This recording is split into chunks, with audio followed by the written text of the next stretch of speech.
as I just mentioned, the Arbery family in this case, I think, really pose an interesting example for folks in terms of families involved in the system. They have been involved from day one.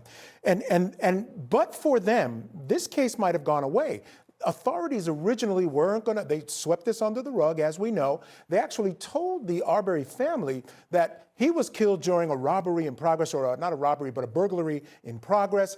They didn't believe that about their own son, kept pushing, and here we are. So talk about the importance of family being involved in the process from day one all the way through to the end.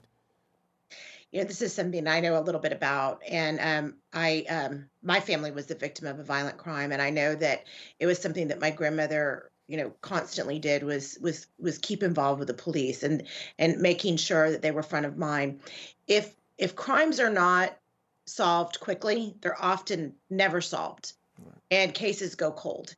And while they knew what happened here, and they knew that their son was not the kid that was doing the burglary. They had to keep this in the public eye, at the forefront of people's minds. And if they did that, and particularly now in the day and age of, viral social media, they knew that they could get the attention they needed to their son's case. And this is what is so important about victims' families and why they're given a voice at the end of a case after a conviction as well. So I think that they are doing what any family would do, and it is just heartbreaking that they have to go through this. But for the love of a mother, and we probably wouldn't be here.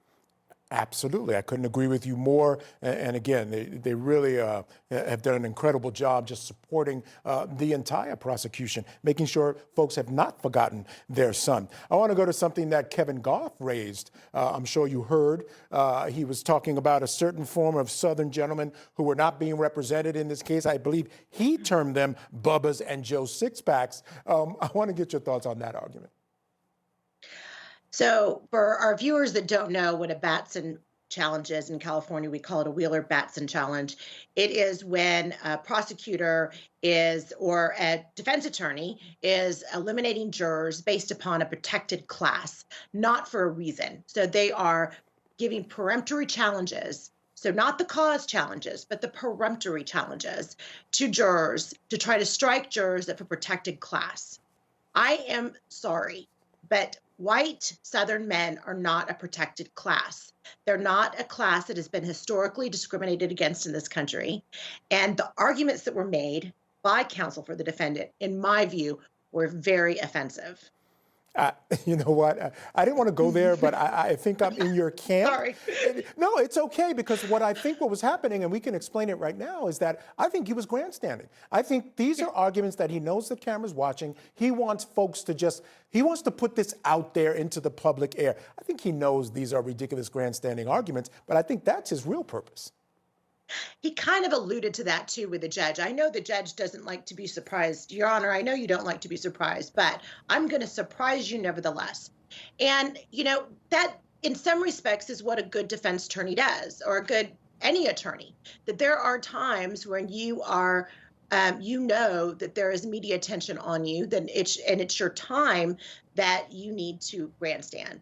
In this particular case, he has been in front of the camera. Roddy Bright's attorney's been in front of the camera a lot from the word go, from before he was arrested, making, pretty, colorful arguments, I'll say. And I think that that's what he was doing here. And it's good lawyering. I'm not saying it's not good lawyering.